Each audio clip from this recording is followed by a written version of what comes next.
My husband abducted his colleague. He entered the room just as I uncovered the truth, and now I'm confined in the trunk of his car. Charlie and I had been together for 10 years and married for 6. And for the longest time I believed I truly knew the depths of his heart. Our life together wasn't one of grand cinematic romance. It was a steady, quiet partnership that carried us from our vibrant college days into the routine challenges of adult life. Over the years, we became familiar with each other's quirks, learned what comforted or annoyed us, and found a balance that let us face the world side by side. In the beginning, if someone asked me to describe Charlie, I'd say he was the type of person who noticed the little details that everyone else overlooked. Perhaps it was his analytical programmer's mind. He'd pick up on the subtle flicker of a fluorescent light or the slight change in tone when a friend laughed. His humor was understated and wry, quiet, but capable of drawing a soft laugh when you took the time to listen. For nearly a decade, I trusted him implicitly. I never questioned his loyalty or kindness. The idea that he could spend months harassing someone was entirely inconceivable to me. Then, just a few weeks ago, he came home in the middle of the day looking as if he'd been through a battle. His eyes were bloodshot and his hands trembled as he rested them on the kitchen counter. He casually announced that he'd been fired for harassing a coworker, delivering the news as if it were nothing more than a minor offhand comment, like mentioning an overdue library. In that moment, I couldn't process it. My mind staggered, unable to reconcile the image of my quiet, even-tempered husband with someone capable of such serious wrongdoing. He told me that the coworker, Beth, a junior engineer at his company, whose name I'd never heard before, had been the target of his behavior. His explanation was vague. She was terrible at her job, involved in a brief affair with a mutual acquaintance, a senior engineer named Darren, and apparently legal advice had dictated that his actions amounted to harassment. When I pressed him for more details, he offered only curt, single-syllable responses, averting his gaze whenever I tried to learn more. The more he shut down the conversation, the more my mind raced. I had never known Charlie to hold grudges, let alone act on them with such intensity. For him to lose his job in such an abrupt fashion, and for Beth to have nearly pressed charges, it suggested a level of malice I had never imagined. That weekend, our home turned uncharacteristically silent. I work remotely, so I was there all day while Charlie withdrew either into the bedroom or in front of the computer, absorbed in video games. By Sunday, he had become a silent, withdrawn presence.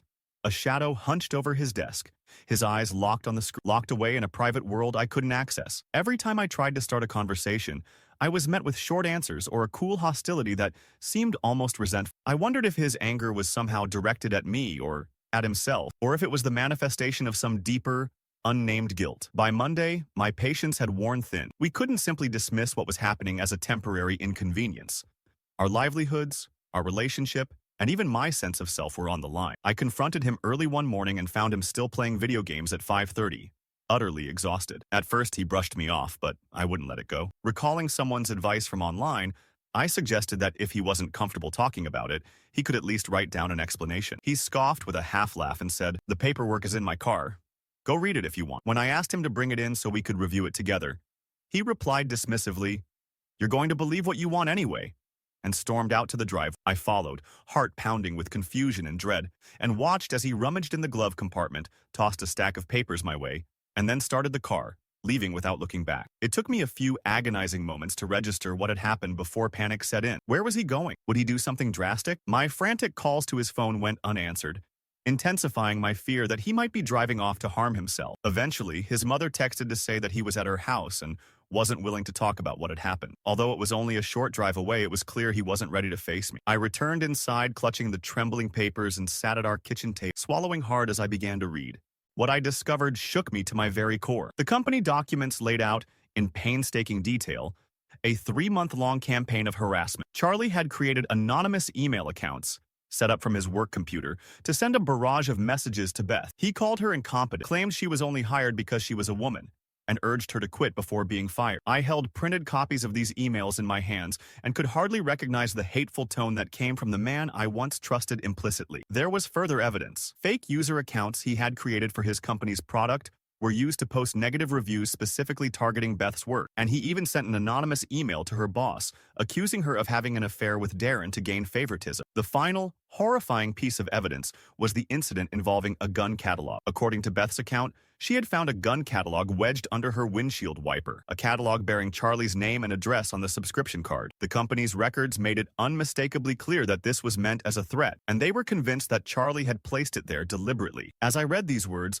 my hands began to shake, and a wave of nausea overwhelmed me as I imagined the terror Beth must have experienced. For a period, she had been forced to live with the knowledge that someone at her workplace was targeting, all while having no inkling who that might be. When HR, in collaboration with the legal team, uncovered the digital trail that led back to Charlie, they terminated his employment immediately. They informed him that even though Beth had chosen not to press charges, she had every right to do so. My stomach churned at the realization that the man I loved had systematically carried out these actions over months. This was not a momentary lapse in judgment or a single outburst of anger. It was a calculated, premeditated assault. In that moment, a profound sense of betrayal washed over me, accompanied by pity for Beth, who had been forced to live in constant fear, wondering if every day would bring another threat waiting on her car. And it had all been orchestrated by Charlie, the very same Charlie who once drove an hour just to pick up my favorite pastries when I was having a bad day. I couldn't reconcile the thoughtful, caring man I had known with the callous, venomous persona evident in those emails. How could he hide such darkness from me for so long? I had seen him stressed, seen him involved in minor conflicts at work, but nothing remotely like this. The more I read, the more my cherished memories seemed to unravel, replaced by a horrific narrative I could scarcely accept. I spent hours pacing our home, my mind a blur of questions and fragmented thoughts. I called out to Charlie, pleading for him to come home so we could talk, but he refused. When he finally texted me, his only message was, "I messed up. I can't even look at you." And that single line hit me as hard as the revelations themselves. He was drowning in shame, and I couldn't help but wonder what had been swirling in his mind over those 3 months, and how he had managed to keep it hidden from me. As days passed, I struggled to contain a storm of emotions. Part of me burned with anger, furious that he had endangered our future, that he had terrorized a coworker, and that he had deceived me for so long. Yet another part of me was heartbroken, mourning the loss of the closeness we once shared after weaving our lives together for a decade. Could one monstrous act unravel everything? What did it mean for our future as partners? I tried to focus on my work, but even simple tasks left my hands trembling as my mind conjured images of the hostile environment at his office and the HR department, slowly building a case against him. I pictured Beth reading those emails, feeling every cutting word as a personal attack. She must have felt a mix of terror and rage, and I couldn't blame her if she came to loathe Charlie. I wasn't even sure if Beth had ever heard my name. The entire situation felt unreal. Finally, after several days of suffocating silence, I decided I couldn't wait any longer. I drove to his parents' house, a quiet suburban neighborhood lined with well-kept lawns and a row of maple trees framing the driveway. Charlie's mother answered the door with red-rimmed eyes and enveloped me in a tight hug before leading me to the basement, where Charlie was slumped on an old couch from our college days. He barely lifted his head as I entered. I closed the basement door behind me and sat directly across from him, the musty scent of the room intensifying the heaviness in my heart. After a long, painful pause, I finally said, "I read everything. I know what you did." He swallowed hard and stared at a worn patch of carpet before murmuring, "I'm sorry." The anger inside me surged as I demanded, "That's it? You spent 3 months terrorizing a coworker, threatening her, tarnishing her reputation, sabotaging her career. I need to understand why." His lower lip trembled. On the verge of tears, he whispered, "I don't have a good reason. I know that's not what you want to hear, but it's the truth. She was so bad at her job and everyone kept praising her. Then I found out she slept with Darren, and I felt it was unfair, like she was taking advantage of the system. I started sending emails to vent my frustration, and before I knew it, I got addicted to that feeling. The more I did it, the more justified I felt. And then it turned darker. I wanted her to vanish. With his face buried in his hands, his voice cracked as he continued, "I wasn't drunk or out of control. I just lost it." I struggled to absorb his words. "You could have confronted her, gone to HR if you believed she was incompetent, but you chose to intimidate her. You went as far as placing a gun catalog on her car, threatening her life." He offered a shaky shrug. "It was a stupid, impulsive act. I was so angry I didn't think." I managed a broken laugh, tears streaming down as I said, "But you did this for 3 months, Charlie.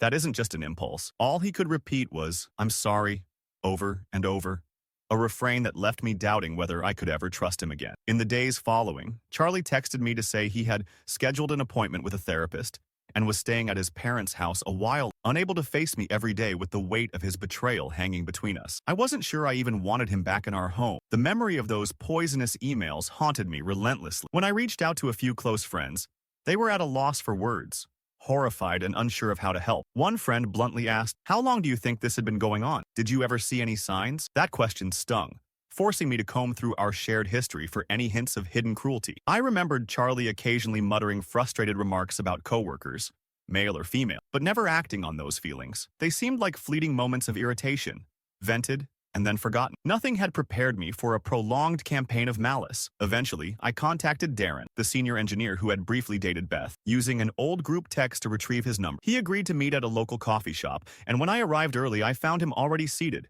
his expression apprehensive. As we greeted one another, he asked softly, "Are you okay?" I admitted, "I'm still trying to process everything." "And what about Beth?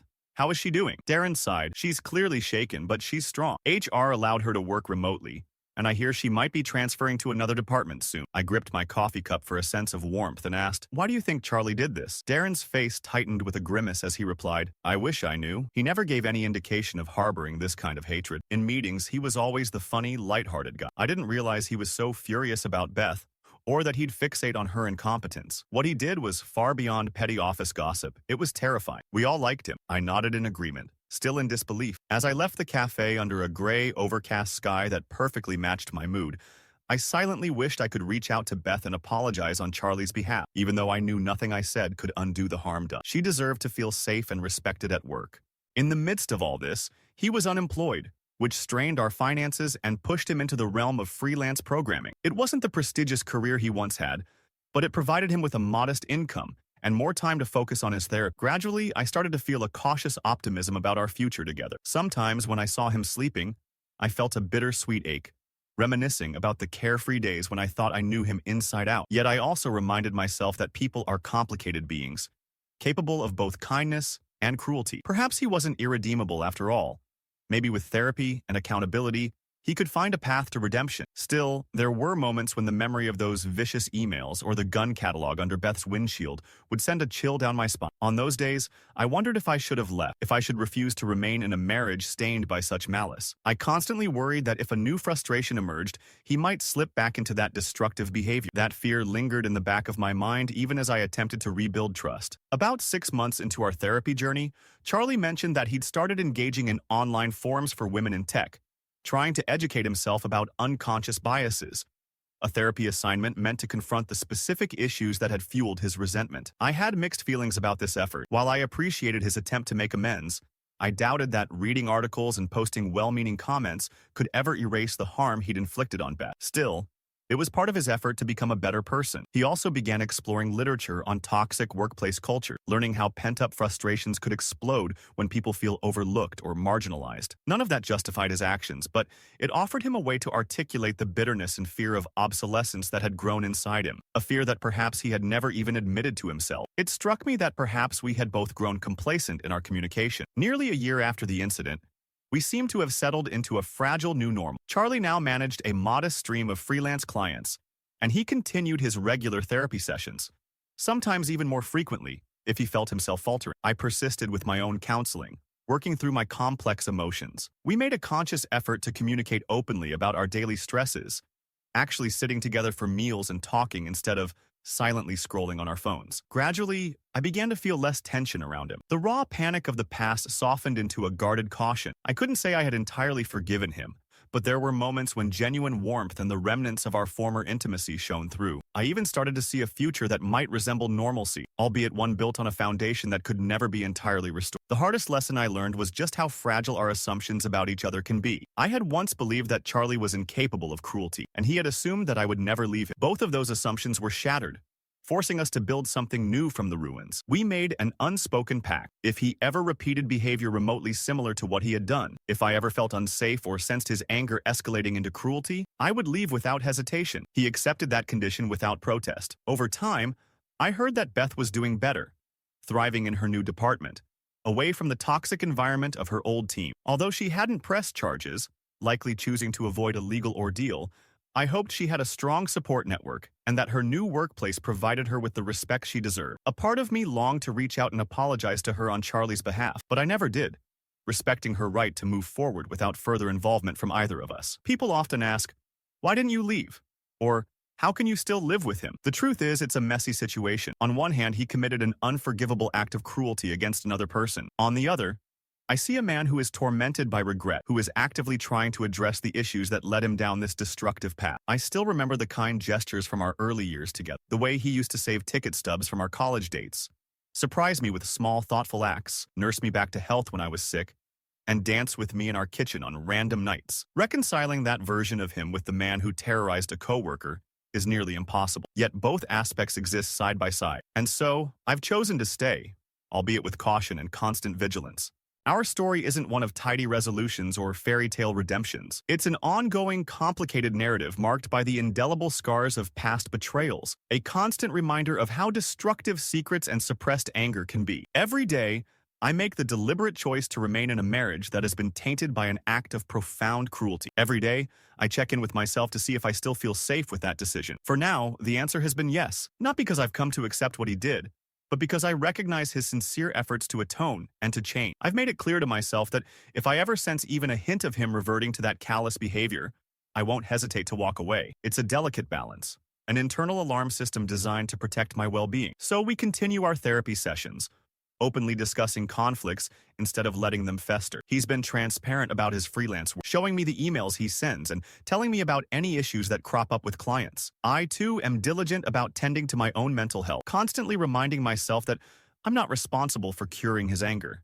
If he stumbles, it's up to him to seek help. Some evenings, we sit together on the couch watching a movie, our dog sprawled at our feet. To an outsider, we might look like any other couple simply relaxing at home. But beneath that ordinary facade lies a shared history marred by the knowledge that Charlie once terrorized a coworker, a secret that lingers as a quiet undercurrent in every interaction. Still, life goes on. The seasons change, bills must be paid, and families continue to celebrate birthdays and holidays. When we visit his parents, I see the relief on his mother's face as she observes us talking calmly together, though I suspect she worries that the fragile peace might shatter at any moment. I've learned more about forgiveness than I ever thought possible, though I can't say I've completely forgiven Charlie. Some days, I feel like I have, when I'm not overwhelmed by anger. On other days, resentment resurfaces like a tidal wave. It's a process, not a single moment of absolution, and perhaps that's simply the way life is. In the final analysis, one thing remains clear. I love Charlie, but I will never again be oblivious to the fact that he is capable of tremendous wrongdoing. He loves me, yet he knows that I refuse to tolerate lies or hidden resentments. We have forged a new kind of relationship, a fragile, cautious union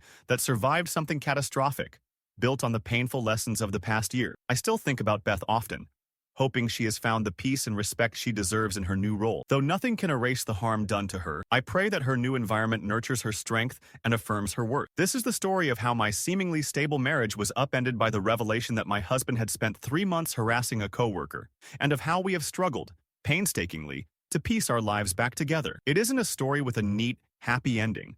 Rather, it stands as a testament to the resilience of human bonds and a stark warning of the destructive power of repressed anger. I'm still here, still working through the aftermath, and while I can't say with certainty whether staying is the right decision, it's the choice I've made for now. Each day, I wake determined to face whatever comes next with clear, unclouded eyes, no longer deceived by the illusions of who Charlie was or who I thought I knew. We cannot rewrite the past, but we can decide how to carry it forward, one measured, cautious step at a time. In the days that followed the revelations, I spent countless nights scrolling through old photos and rereading our early messages, searching desperately for any hint that I had missed a capacity for cruelty in him. Yet the more I looked back, the more I remembered the patient, empathetic man he once seemed to be. It was as if the Charlie I thought I knew had been completely replaced by someone transformed by unresolved anger and envy. I even wondered if stress or depression had unmoored him in a way that neither of us recognized until it was too late. One sleepless night, I rediscovered an old journal entry written shortly after our wedding, in which I had described Charlie as someone who would always stand up for the bully, a man who championed fairness. I wept at the thought of how that idealized image had been shattered. Had I perhaps projected qualities onto him that he never truly possessed? Maybe we never see our loved ones with absolute clarity. Instead, we view them through the lens of our own hopes and needs. When Charlie first began therapy, he was hesitant to divulge details for fear I might judge him even more harshly. But over time, he gradually opened up, sometimes sitting beside me, his voice halting, describing the triggers that set off his anger. He recalled moments at work when he felt belittled by supervisors or overshadowed by colleagues. It was as if he had never learned how to express frustration direct and instead allowed it to simmer until it erupted into something toxic. I started recalling small, seemingly insignificant incidents from his career, offhand remarks from his boss, or the sting of being overlooked for a promotion. At the time, he'd shrugged them off. But now I saw how those moments had accumulated like pebbles in a jar, until one day the jar overflowed and Beth became the unfortunate target. Although none of this excused his actions, It did help me understand the storm of resentment that had been brewing within him. My own therapist urged me to set clear boundaries to ensure I felt safe, both physically and emotionally. I had to ask myself, did I need Charlie to sleep in another room for a while? Did I require proof of his commitment to change? Or did I need him to leave our home altogether? Ultimately, I decided that as long as he remained completely open about his progress in therapy and demonstrated tangible changes in handling his stress, he could stay. But I drew a clear line. If I ever caught him lying or saw signs of his old anger creeping back, I would leave without hesitation. One morning, as Charlie prepared coffee in the kitchen, he broke down in tears, confessing that he felt utterly unworthy of a second chance, that he was disgusted with himself. I placed a gentle hand on his shoulder and said, "It's not about whether you deserve it or not. You have to earn trust, step by step. I can't say if it'll ever be enough, but you must try." He nodded through his tears, vowing, "I will, I promise."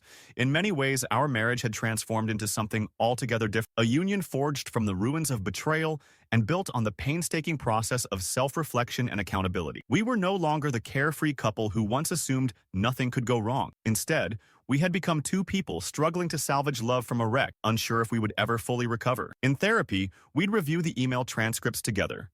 A painful, almost unbearable experience as we saw the timestamps revealing the relentless barrage of venomous messages. The counselor would ask, "What were you feeling right before sending this?"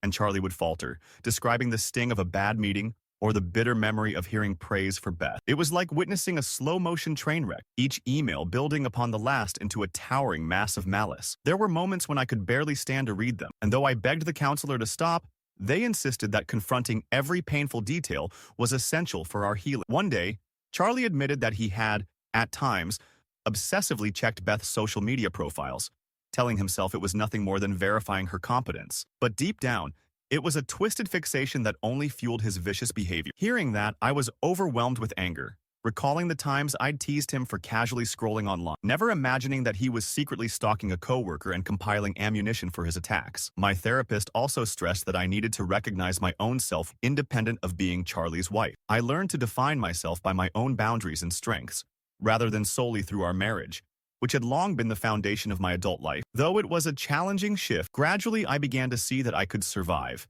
and even thrive, on my own if needed. Throughout this ordeal, I couldn't help but think of Beth. I wished I could offer her some form of restitution to ease the nightmares or the creeping suspicion that every friendly glance at work might conceal hidden animosity. The guilt was almost unbearable. I had once proudly championed women in STEM and pointed to the talented women in Charlie's office as shining examples of progress, only to learn that my own husband had contributed to a hostile, unsafe work environment. I often found myself crying for Beth, for the months she endured that terror. Eventually, I learned that Beth had found an ally within the HR department, someone who helped document her case, guided her through her legal options, and provided a sense of safety at work. That small comfort, that she wasn't completely alone in her ordeal, offered me a glimmer of hope for accountability in the workplace. Around the 10th month after Charlie's firing, we experienced what felt like a breakthrough during couples counseling. Charlie confessed that beneath all his anger was a deep-seated fear, the fear of being ordinary, replaceable, a mere programmer among thousands. Beth, with her youth and talent, had become a symbol of the new generation that made him feel obsolete. The counselor explained how this unaddressed fear had slowly fermented into anger and hatred. In that moment, I sensed that Charlie was beginning to grasp how his own insecurities had twisted into a campaign of external aggression. By our one-year mark since the incident, a fragile equilibrium had emerged. Charlie managed a modest roster of freelance clients that kept him busy, and he remained committed to his weekly therapy sessions, sometimes even more frequently if he felt himself slipping. I continued my own counseling to untangle the complex emotions inside me. We began to genuinely communicate about the stresses of everyday life, sharing meals and real conversations rather than retreating into our screens. Over time, I found that I was less tense around him. Although I couldn't claim that I had completely forgiven him, there were moments of warmth, a glimpse of the intimacy we once shared. I started to see a future that, while irrevocably changed, might still hold the promise of normalcy. My journey through all of this taught me that our assumptions about each other can be so fragile. I had once believed that Charlie was incapable of malice, and he had assumed I'd never leave him. Those beliefs were shattered, forcing us both to confront a painful truth and rebuild our relationship from the ground up. We made an explicit agreement. If he ever exhibited behavior remotely resembling that destructive harassment again, if I ever felt unsafe, I would leave immediately.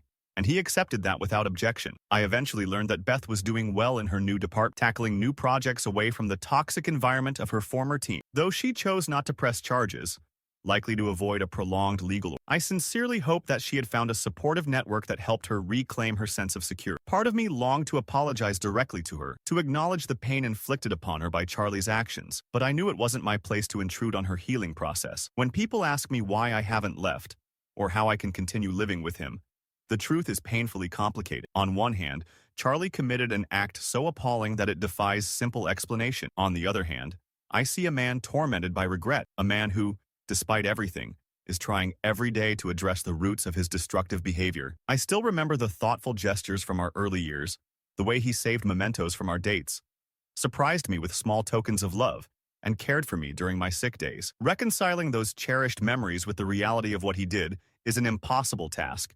Yet both sides of him coexist, and so, with a heavy heart and constant vigilance, I've chosen to stay. Our story isn't one with a neat, triumphant conclusion or a fairy tale redemption. It's an ongoing, messy narrative, a testament to the resilience of human bonds, and a stark reminder of the capacity for destruction when repressed emotions turn into hatred. Every day, I consciously choose to remain in a marriage forever altered by a single, catastrophic act of cruelty. Each day, I ask myself if I still feel safe with that choice. For now, the answer is yes.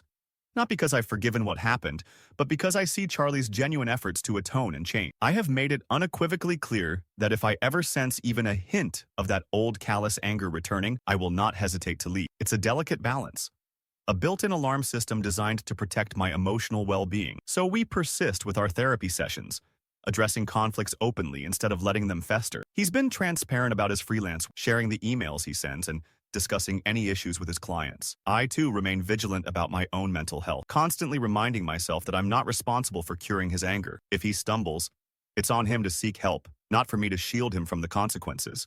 Some nights, when we sit together on the couch watching a movie with our dogs resting at our feet, it might seem to an outsider that we're just a normal couple enjoying an ordinary evening. But beneath that surface lies a shared history, indelibly marked by the fact that Charlie once terrorized a coworker. A truth that lingers as a quiet, persistent undercurrent in every interaction. Still, life moves on. The seasons change, the bills get paid, and our families continue to celebrate birthdays and holidays. When we visit his parents, I see the relief on his mother's face as she notices us together, talking calm, though I suspect she quietly fears that our fragile truce might shatter at any moment. I've learned more about forgiveness than I ever imagined, though I can't say I've entirely forgiven Charlie. Some days I feel that I have, in the sense that I'm not consumed by anger. On other days, waves of resentment crash over me. It's an ongoing, evolving process, not a single, definitive moment of absolute. Perhaps that's just the way life is meant to be. In the end, one thing remains undeniably true. I love Charlie, yet I will never again be blind to his potential for causing deep harm. He loves me, but he knows full well that I will not tolerate lies or hidden resentments. We have reached an unspoken understanding that while our marriage survived a near-catastrophic breach of trust, every day we must choose actions that ensure such devastation never occurs again. In that respect, we are forging a new kind of relationship, one that has been tempered by the painful lessons of the past year. I still think about Beth and hope that she has found the peace and respect she deserves in her new role. Though nothing can undo the trauma she suffered, I pray that her new department offers her the dignity and support she always deserved. This is the story of how my once stable marriage was violently upended by the revelation that my husband had spent 3 months harassing a coworker, and how we've been laboriously trying to piece our lives back together ever since. It's not a tale of neat, happy resolutions, but rather a raw testament to the resilience of human connections, and a warning about the destructive potential of suppressed anger. I'm still here, still working through every day, and while I can't say with certainty that staying is the right decision, it's the one I've made for now. Each new day, I rise determined to face whatever comes next with eyes wide open, stripped of any illusions about who Charlie was or who I believed him to be. We can't rewrite the past, but we can choose how to carry it forward, one carefully measured step at a time.